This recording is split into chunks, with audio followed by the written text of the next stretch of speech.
ក្នុងសាសនាអីទេក្រោយចិត្តអាចថាបិទជាអ្នកផលប្រែនិព្វានតែមិនបិទសួរទេវលោកទេមានតែមហាមន្ត្រីកម្ម5យ៉ាងទេដែលបិទអ្នកផលហើយបិទសួរនិព្វានទៀតនោះហ្នឹងគឺអាស្រ័យហេតុបែបហ្នឹងចឹងសូមឲ្យលោកទាំងឡាយប្រោបព្រៀងគ្នាសាមគ្គីគ្នាមាននៅមេត្តាឲ្យច្រើនមាននៅសង្ឃៈធម៌ឲ្យច្រើនហើយលះបង់នៅចិត្តអស្មិមាសណាគុំគួនចិត្តបន្ទុះនឹងចោលឲ្យអស់ទៅនៅបានប៉ុន្មានម្នាក់ទៀតចាំហើយរឿងស្លាប់នេះវាមិនមែនថាស្អែកចាំស្អែកឆ្នាំក្រោយទេតែមកផ្លែហ្នឹងកុសលជួយមិនទាន់អកុសលណាមកកាត់ផ្ដាច់តែមកផ្លែហឹង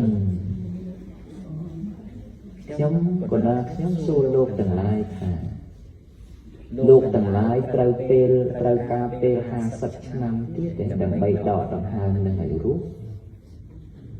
វាអត់ទេរឿងស្លាប់ដកដង្ហើមម្ដងចេញដកចូលវិញមិនចូលហើយដកម្ដងទៀតចេញទៀតចូលវិញមិនចូលតែប៉ុណ្ណឹងទៅកាត់ទៀតឬក៏ដកចូលម្ដងហើយដកចេញមិនចេញហើយដកចូលម្ដងទៀតដកចេញមិនចេញប្រហែលប៉ុណ្ណឹងត្រឹមតែ2ដង្ហើមប៉ុណ្ណឹងទេមនុស្សមិនអាចត្រូវដល់3ដង្ហើមទេអាទី3នេះគឺស្លាប់តែម្ដងហឹងទីមានរបបចេញពីកាយចុះទៅបដិសន្ធិរកពុកថ្មីអូទីហើយយើងដែលរស់នេះថាយើងដកចូលទៅហើយសួតវាច្បាច់មកចេញមកវិញតែអ្នកស្លាប់អត់ទេគាត់ដកចូលឧទាហរណ៍ចូលគាត់រុញមកវិញតិចទៅខឹក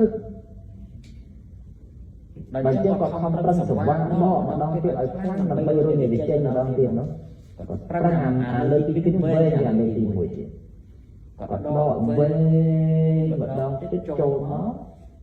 អាទី2នេះអស់ណាអស់ពីខាងក្រៅអីនេះមុខក្រៅវិញចេញខឹកម្ដងទៀតអាទី3មុខខឹកម្ដងបូលៀនតែអ្នកដកដង្ហើមចូលហើយដកដង្ហើមចេញវិញមិនចេញអ្នកហ្នឹងចេះតែទៅអបាយភូមិ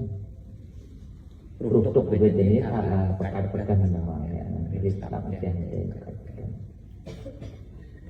ដល់តែអ្នកដកដង្ហើមចេញតែដកវិញមិនចូលអ្នកហ្នឹងមិនសូវជាទៅអបាយភូមិទេព្រោះអស់ចោលពីខ្លួនទៅដកចេញវិញទៅគាត់ដកចូលវិញវាអត់ចូល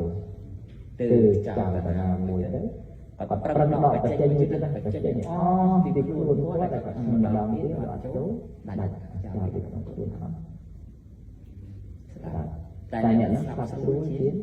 អ្នកដកចោលចូលអត់ចេញព្រោះអត់ចូលអត់ចេញដូចយើងដាក់ពើអោងហើយយើងចូលចោលទៅកន្លែងចេញបានទូអញ្ចឹងដែលអញ្ចឹងទូទៅនៃលៀង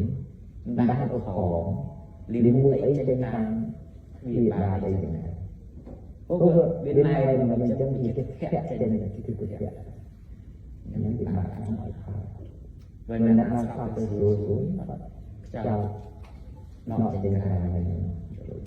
ចឹងប្រើពេលតែ2ដង្ហើម3ដង្ហើមហ្នឹងមិនមានតែប្រើពេល40ឆ្នាំនៃសម្រាប់ចាក់ថ្លៃណាចឹងហើយយើងក៏បីសម្គាល់នៅហេតុយ៉ាងនេះយកជាគតិហើយជាយើងសិក្សានៅសតិប្បដ្ឋាន4ទៅព្រោះពោធិបក្ខយៈធម៌ទាំងឡាយ37យ៉ាងស្ថិតនៅក្នុងអំណាចរបស់សតិប្បដ្ឋាន4ហើយហើយយើងបប្រតិបត្តិសតិប្បដ្ឋាន4ហើយរមែងជាបុគ្គលនឹងស្ថិតក្នុងសាសនាហើយបុគ្គលនឹងស្ថិតក្នុងសាសនាទោះតែបុគ្គលនោះមិននៅក្នុងសាសនាមិនជ្រកក្រោមដំបូលពុទ្ធសាសនាក៏ដោយតែបើគាត់មាននៅសតិប្បដ្ឋាន4ហើយគាត់ក៏ជាបុគ្គលនឹងស្ថិតហើយ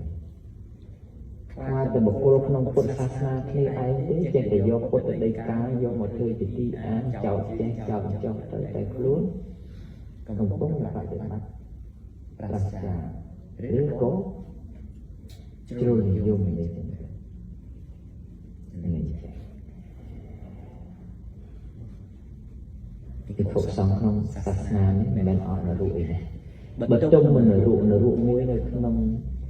ជាន់ទី6នរុហ្នឹងឈ្មោះថាការជុកនរុហ្នឹងសម្រាប់ដាក់លើលោកសាមទេនិយាយជីតាជីលោកមិនសូវទេណាមានតែសាមណេរ